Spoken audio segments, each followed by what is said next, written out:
Narito tayo ngayon upang matunghayan ang talaga namang nag-iinit at napaka-trending na latest issue ni Erica. Sa pagpapatuloy ng ating istorya ay tumuloy na nga ulit si Kalingap Val Santos Matubang sa bahay nila Ate Erica at na-interview nga niya muli ang lolo ni Ate Erica pati na rin ang tita nito. Sinabi nga ng lolo ni Ate Erica na hanggang ngayon ay hindi niya pa rin makalimutan ang sinabi sa kanya na mukha daw silang kwarta o mukha daw silang pera. Sabi naman ng tita ni Ate Erica ay kaya daw siya talagang nag-video para malaman ng mga tao kung sino ang tama sa kanila. Wala ng tao dito, yun na nga, nagpunapad ka lang ng konting tampo, pero hindi pa rin. Ano pa dun? Tapos kung ano pang binabato sa ating mukhang kwarta daw. Ako, sa social media na magulo po nila, baliktad po. Baliktad nila. Kaya nga po ako nag-video na kasi sobrang na po yung mga ginagawa nilang kapwa-anuhan sa amin.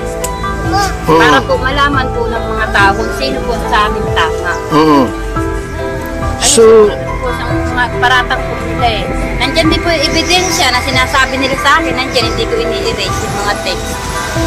wala, nilinaw ko kasi meron siyang pinost sa social media at na marami nakabasa. Baka naman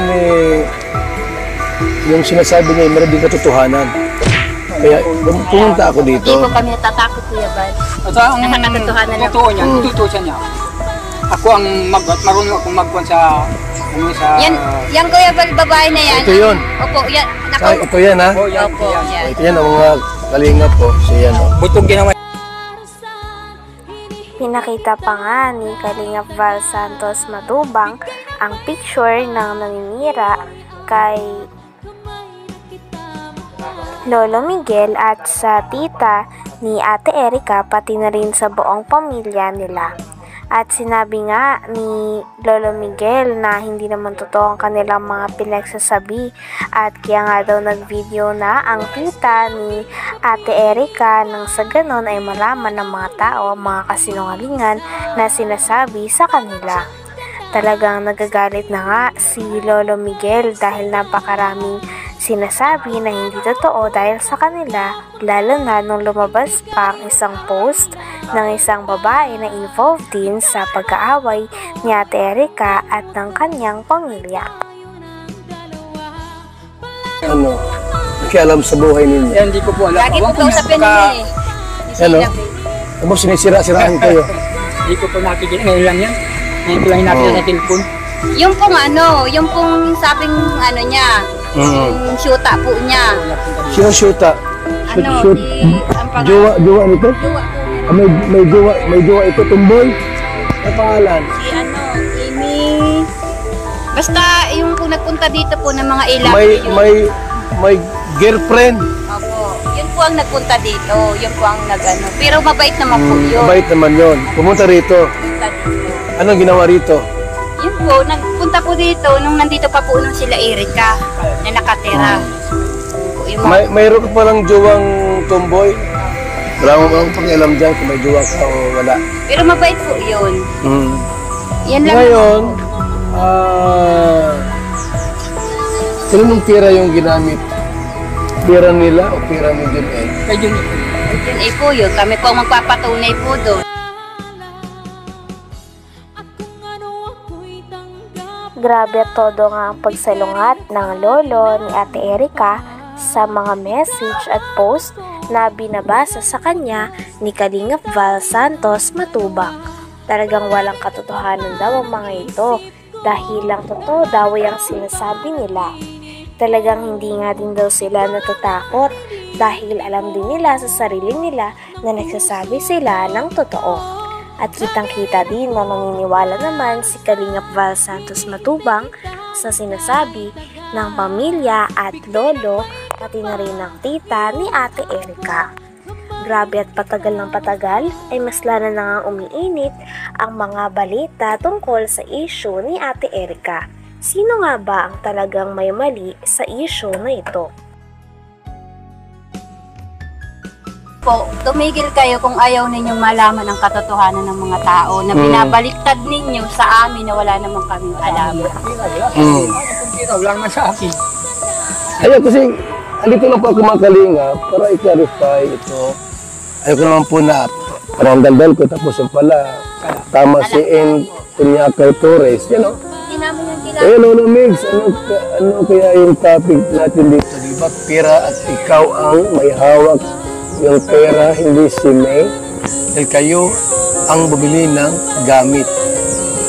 I have some evidence of what happened from the start.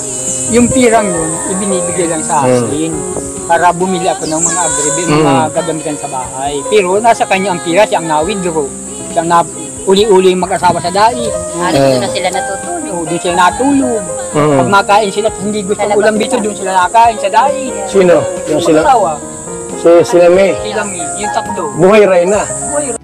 Sinabi pa nga sa post na talagang parang sobra na daw ang pamilya, lalo na ang tita ni Ate Erika at ang lolo ni Ate Erika sa kanya. Kaya naman pinagtatanggol nga ng post na ito si Ate Erika at ang kanyang ate. Talagang sabi nga ng lolo ni Ate Erika ay napakarami daw maling impormasyon doon at talagang pinaliwanag din ni Lolo Miguel ang kanyang sarili sa mga manonood.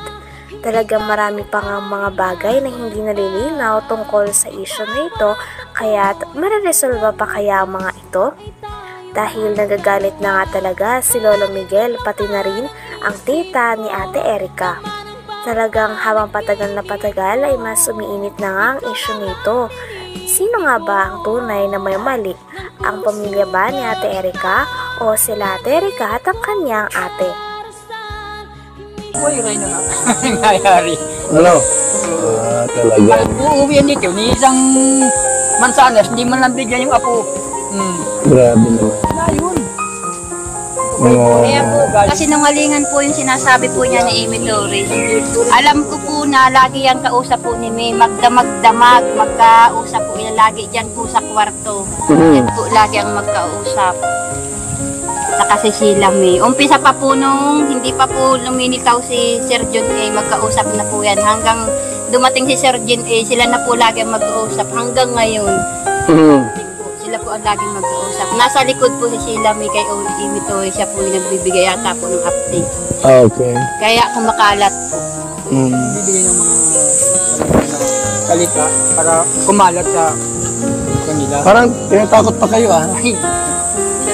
Nandiyan po yung si Kuya Bar yung yung text nila na kami, gutom na aso, nandyan. Kunin mo daw. Tingnan natin. Kunin mo daw para mag... Pinag-usapan din nila ang mga natanggap ni Ate Erika at ng kanyang ate na mula kay Sir Jun A. Kasama na nga ang pabahay, pati na rin ng NMAX na motor, pati na rin ng tricycle na tulong sa kanila. Grabe at napakarami nga natulong ni Sir Jun A kay Ate Erika at sa kanyang ate. Ngunit ang masamang part lamang ay naiwan nga ang pamilya ni Ate Erika at hindi sila sinama sa bagong bahay at parang kinalimutan na lamang sila na parang pula. Motor. Naka-Erika po. Siya po Ginagamit niya. Ngayon, yung pira dito sa pagawa ng bahay, kaninong pira yan? Kay Sir Jordan hindi rin na po po. So hindi lang kalating milyon ang nagastos niya. Hindi po pala malaking yesos yun. Nahigit mong 1 million yun.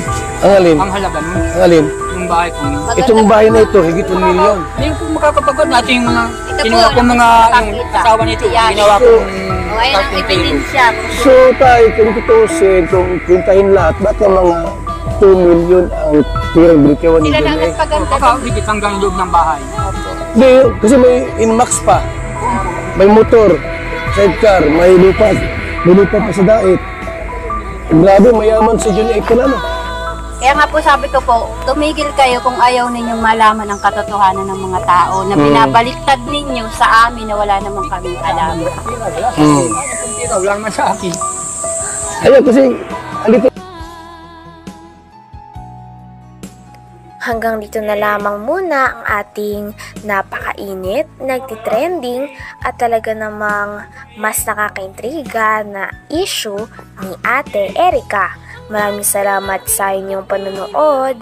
Hanggang sa muli. Bye!